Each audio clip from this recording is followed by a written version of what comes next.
I want to give you a little bit of background on this. This happened like 3 years ago. But I once woke up 3 years ago and saw a lion's disembodied head roaring silently over me. It was it was fully detailed and animated, but with no audio. Like I didn't hear the roaring, but I could see like the movement. It was very impressive. But because I didn't know who might be trying to contact me, in response, I gave offerings to Marbus, Porson, and Buer. I also possibly Sabnok because I can't remember if I did Sabnok then at the same time, because I went and I gave all three of them, 3 or 4 of them offerings at the same time at the park.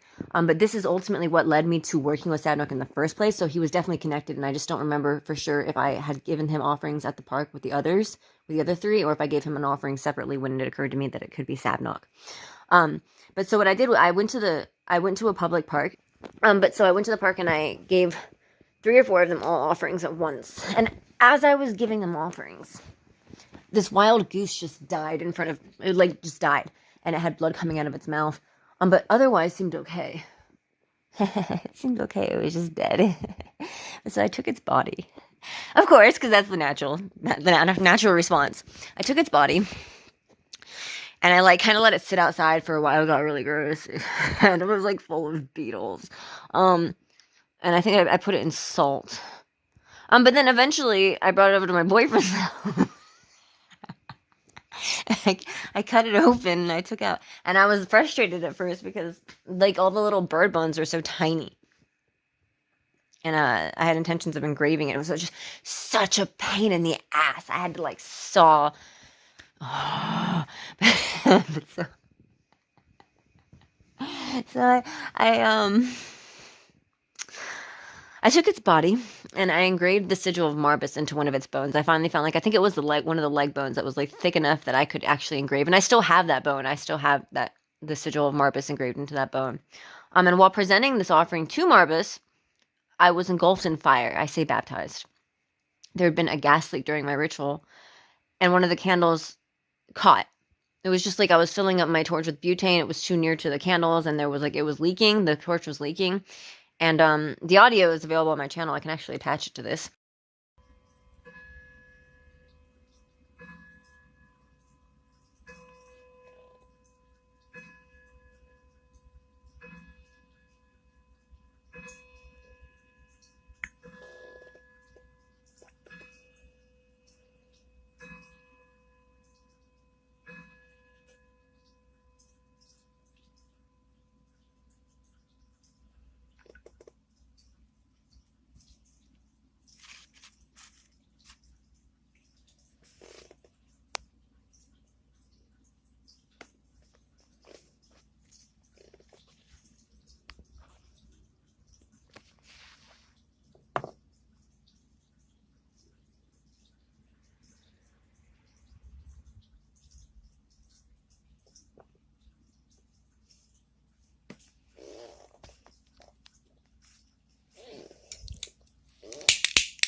Holy shit. Holy shit.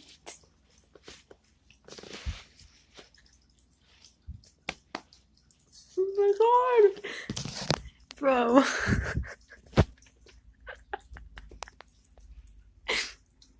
But I just remember fire everywhere in all directions. Like there was just like the color, like the fire, like in my peripheral vision on both sides of me, everywhere. And you hear this whoosh, but only momentarily, and it stopped. And the candle in question had gone out. I was unharmed. This was kind of significant to me because something similar happened to somebody else. And I think about it all the time. I have a friend, and it was interesting because he was telling me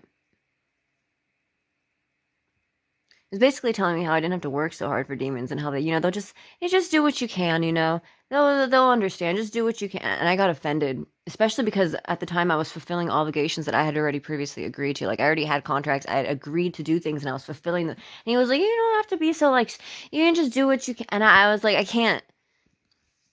And then he had something similar happen to him during a ritual, and he wasn't so lucky. And he was disfigured, and he ended up getting severe burns. And I just think about that all the time because there was just fire all around me, just momentarily, and I was okay.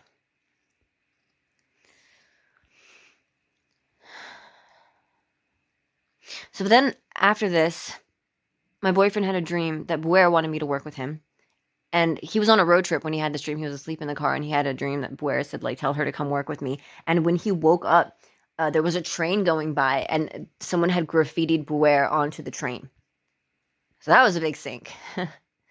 And then a year later, on the same date as I had originally worked with Marbus, so when I had presented the goose bone, without realizing that it was the same day, and I had a long documented pattern of these things occurring where it seemed to be like annual, or sometimes there'd be some years skip between, but like the dates would be very close to each other.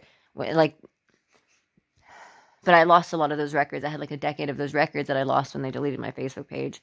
But so a year later, on the same date as I had originally worked with Marbus, not realizing that it was the same date, I think it might have been like a day before, I had a dream about Marbus and an elderly person. So Porson and Buer are both lion-faced gods. Coincidence?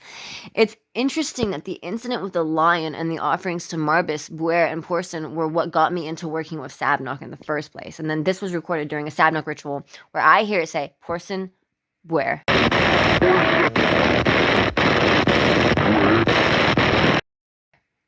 Do you? Also, I swear I heard my name in this ritual again. But it's pretty quiet. I already uploaded it. The Are We Alone or Aren't We at the very end. I think it says my name.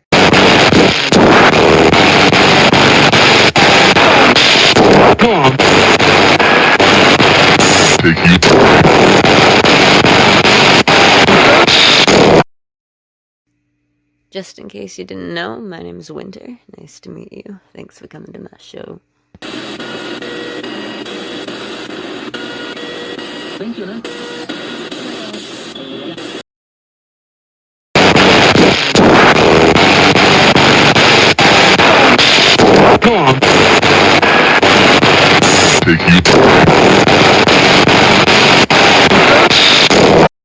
Take you.